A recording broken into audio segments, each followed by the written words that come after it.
YouTube channel. My name is Maria Ferrero and today we are going to talk about business intelligence. So if you have a startup or an innovative project, it's sure that you need a business intelligence strategy. But how to do it when you don't have the necessary budget or when you don't have the skills? So in this video we are going to go through how to use business intelligence and how to put in place a business intelligence strategy with little to zero budget in only 5 steps. Let's begin, shall we?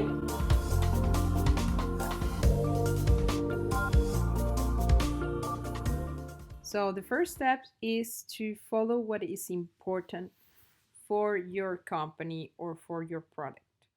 So there is a lot of data out there and you need to be able to focus on what is important. So you don't need to follow everything. Hashtags are awesome, but if you don't use them right, it can be really overwhelming. So first, identify what is important for your company or for your project, and then follow that. Everything else, delete. So once you have understand your problem, need, research, topic, product, or whatever, and that you know what you're tackling, it's time to follow what is important for doing just that, tackling the problem or the need. Use the technology. There are plenty of apps, plugins, and offline ways of doing that. First thing is you can create Google Alerts. You can get emails, for example, into your Gmail account every time there is a new result or a new content created around a topic that you want to follow. So in Google search, you just, for example, say, I want to follow what is happening with the situation of the coronavirus in the world. So you just tap COVID-19 and you say, I want to add a Google alert. So you will receive a weekly or daily, depending on how you set up the thing, new articles and all the news that have been created and entered into Google about that topic. So you will receive just a summary of what is happening. If you don't know how to do it, there is a link below on the video comments on how to create Google Alerts. Another thing that you can use is Talkwalker. So Talkwalker functions similarly as Google Alert. The good thing about Talkwalker is that it also includes tweets, so from Twitter. You can also follow RSS flows from content creators that you want. So let's say we are still on this coronavirus trend. You want to follow, for example, the World Health Organization and the content that they are creating. So you can just go to their website and click on the RSS logo, which is the orange one. And you click on that and you are going to receive just notification on your laptop or device every time there is something new published on that specific website. Or you can subscribe to platforms that integrate all those contents and that you can follow in just one account. So a pretty good platform for doing that is Feedly. So for Feedly, you just need to create an account. It's for free. You can also follow topics on the different social network media. So you just need to follow or subscribe to topics. So you use a hashtag again for the topics that are important for your company. So for example, you will have content on that specific topic coming from many people. You can also join Facebook groups and tribes. So tribes are the same thing as Facebook groups, but for Twitter. You can also create and join Twitter lists so that you can have in the same place all the tweets from people talking about a specific topic. So for example, I don't know, you want to know the trends on air pollution. So you can just create a link on air pollution and you can add the people that are talking about that. You can also join LinkedIn groups and follow topics. It's really important. LinkedIn is the first platforms for business. LinkedIn is where most of the important news and press release and product release are done for business. So it's really important to be on those groups in LinkedIn more than on Facebook. The second step is to spy on your competitors and look for the trends. So you know the saying, keep your friends close, but your enemies closer. So it's important that you have them on your vision so that you can know what is it that they are doing and how you can compete with them and how you can create your competitive advantage. So you can use for that Google Trends to see what the consumers are looking for in the web. So what are the topics that are trending right now? What are the keywords that they use, for example, when they are looking or buying for a specific product? What are the keywords that they are looking for when they want to find an specific information? How do they get there? So you can use Google Trends to have information about this. You can use platforms or web apps such as Craft and Owler that helps you understand better your competitors. So these are websites that are built by the community itself. That means that the data and the information there is given by the community using Owler. So, for example, if you have a company or a startup in a specific industry, you just can create the profile for your company and give the information that they ask you. So that means that you will get repatriated as a competitor for a specific product, for example. So these web apps, they have really interesting information about, for example, the size of the company or how much revenue they make in different quarters, on how much money have they raised, how much fundraising campaigns have they done, whether they have merged or been acquired by other companies, how many employees, who's the CEO, what are the rankings of the CEO, and also you can get a list of other direct and indirect competitors for that company. So if you have a name, for example, of one of your competitors, you can go there. So of course they are not all repertoriated there, but most of them are. You can look for them, and you will also get new competitors that you have to keep on your vision. Then you have more general databases like Crunchbase, which follows most of the companies, startup, big and small and medium. They have information about fundraising campaign, merger and acquisition, a stock, IPO, and many others about who are the investors, where have they their headquarters, where do they sell, and so on. So a lot of really interesting and valuable information. Crunchbase is has a subscription business model, so that means that you have to pay to get the data. You can have some data for free, but of course, if you need the crunchy one, you need to pay. But it's still affordable. It's I think between 20 and 30 euros per month. But it's really a good data when you're going to do a market research, for example, or when you really need to do research about your industry. So I really recommend it when you're in that stage. Then you have also other apps such as Mode.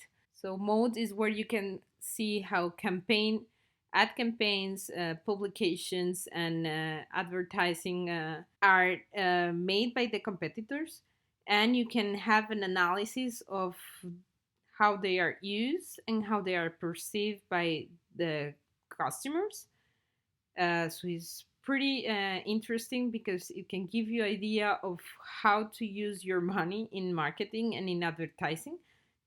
It gives you already insights on which type of advertising works the best, what kind of words, for example, what are the colors that they are using, what are the type of images that they are using, whether they are videos or just images and so on. So you have a lot of data about advertising campaigns of your competitors.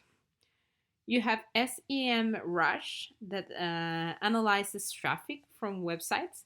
So it looks at your competitor web traffic and analytics and gives you a lot of insight, for example, about how much time do they spend in their website, how much do they have convert users paying or buying their products, what are the hotspots in the website, what are the best hours or the hours that they have most of the customers going, uh, when, where do they come from, and so on. So a lot of good information. Then you have similar web, that is going to give you a benchmark of your website against those of your competitors. So you can see what are the marketing strategies, digital marketing strategies of your competitors, for example. What are the keywords that they are using, how much, how your web traffic is compared to theirs, and so on. So they have a freemium business model. So they have a free version that you can use, but it has limited functionalities, but it stays affordable for small projects. Don't forget to follow all of your competitors on the social media. You have to know what they are doing in the social networks, because this is where they interact with your customers. So you can also look at press releases from your direct and indirect competitors to see what is it that they are talking about, if they are planning to launch a new product, if they have issues, or if there is a merge with another company, or whether they are entering the stock market, and so on. Also, use referencing and comparative websites to understand competitors' performance, to see what the customers are saying about those competitors. You can also go to fair and industry events to see who is there, and get them, your competitors, to pitch you their projects or their products. Buy them a product or a service to test them and to see what is it that is not working, where can you make it better, how it differentiates from you, and so on. It's really important also to look for potential new entrants, because even if they might be small, they can be really quick and adapt easily to the changing environment. So look at startup directories. In France, there are a few. For example, you have Le Pepitech, where you can find a lot of new startups and projects that have been incubated or that are incubated in the different structures. Links below. You have also Million Startup, but in the US you have TechCrunch, you have Crunchbase, and you don't forget to look at the crowdfunding sites campaign to see what is new, because there is where you can find the new potential entrants of your market. So the third step is get to know your customer and the trends. You need to be their friends and understand how they think, how they behave, and how they use your products or those of your competitors. So you can look at, for example, consumer trends and behaviors in general aspects from Google users. Know that most of your users are going to be Google users, unless you're in a B2B market, but even there. So you have something pretty cool that is called a consumer barometer, where you can find general insights about customer trends and behaviors. For example, things that they are buying and their lifestyle, things that they are looking, or things that they are saying, or kind of apps that they are using. And so it's a lot of data that is collected by Google and the different tools of Google about their customers. And it's pretty amazing what you can do with that. It's also pretty scary, because it gets you thinking about all the data that Google has from you and that you don't know and cannot manage. You can also understand better your audience and the behavior. So, for example, if you use YouTube, do you have channel and create content in YouTube because I don't know, because it's important for your company, or because you're an influencer or a coach or whatever you use YouTube for? There is also a pretty good website that lets you analyze and measure our audience behavior. So Think with Google. It can help you better target your audience depending on what are their habits, for example, and their behaviors and their tastes and preferences and so on. So they can tell you, this website will tell you, for example, insights on what are the best types of video that works better for your company or for your audience. So, for example, in terms of length, of duration of the video, in terms of words that you use, in terms of content that you use and tackle, and so on. So it will give you insights of what works better with your audience. Then you have other apps that look at the consumer journey. So that means all the steps and the path that the customer follows before they get into your website or to buy your product. A good app for doing this is JumpShot. It's really amazing what they can do. It's again is by subscription, but is still really affordable. Then you have another good platform to see what is happening in social media and what people is talking about is Social Share. So Social Share is going to just integrate content and information from Instagram, Twitter, Facebook, LinkedIn. It gives you insights about the hot topics on the social media and how people is talking about it. The fourth step is access free data and be grateful for it. So before you go and do your survey and your research, look for what is already available on the web for free before you do all those efforts. So do not reinvent the wheel. There is a lot of data on specific topics that have been already gathered by other people, probably people with more experience than you, with more time than you have, and that they have spent a lot of money doing it. So many of them are really generous and they leave it open access to anyone. So here I have a list of different platforms or websites that have open access datasets, pretty cool open access datasets.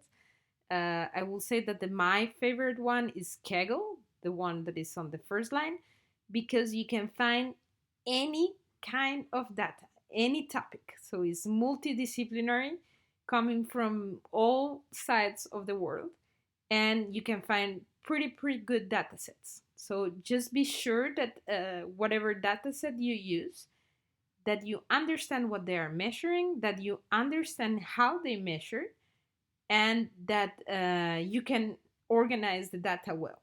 So most of the people who share data, they have a specific file explaining all the variables, the population where the data was gathered from, how it was done, the methodology, and so on.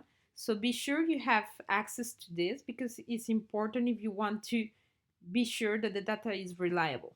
The fifth step is you don't have time, and we know that. And we know that every entrepreneur is doing more important things than just reading articles and looking at videos or seeing Instagram posts from their competitors. But you can save it for later because it's really important in your daily life.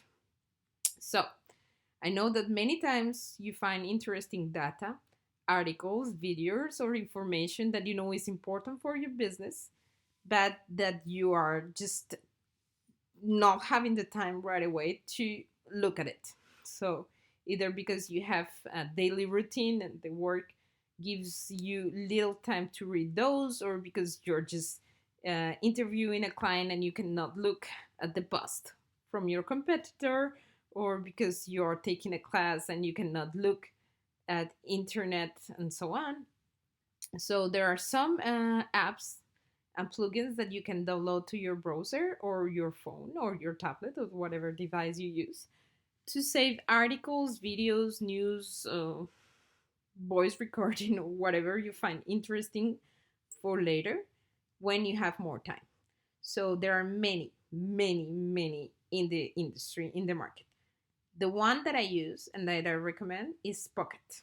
So Pocket lets you save any resource possible so that you can access it later and read it later. So Pocket is, you download it, you can get it from getpocket.com.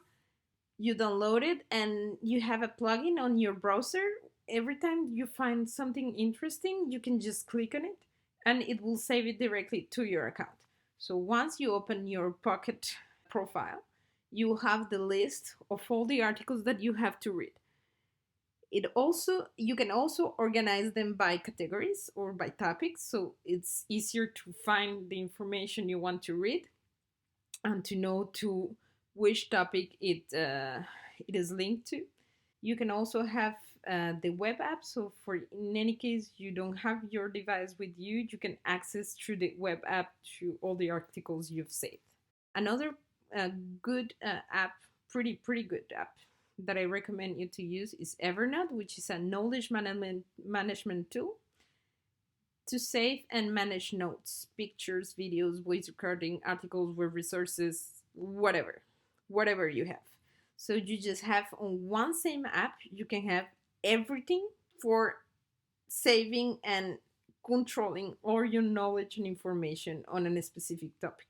So imagine if you have a class, you can take pictures of the board, record the professor speaking about the topic, download the slides from that topic, and everything will be on the same place. Everything you can tag it and categorize by notes as if you have a journal, and is really pretty accessible, so it's free. That's the first thing. Secondly, if you need more space or if you want to use more devices to synchronize, then you have to pay, but it's still pretty accessible. Then you have other apps that help you to keep track on your task. So for example, if you have to prioritize tasks or organize tasks for developing your project, you can use Notion. It helps you to understand the workflow of your project, to understand who is responsible for doing what. It's a pretty amazing app where you can do pretty anything. It saves you time, but it also helps you to organize better your work and the work of your team. You can use Airtable, Asana, you have Trello, you have Hotspot, and many others. But Notion is free. So this is for now. These are the tools that I use for doing business intelligence. You can start using them right away with little or zero budget, and you just need to organize yourself to be sure that you don't miss any important information about what is happening and about your environment.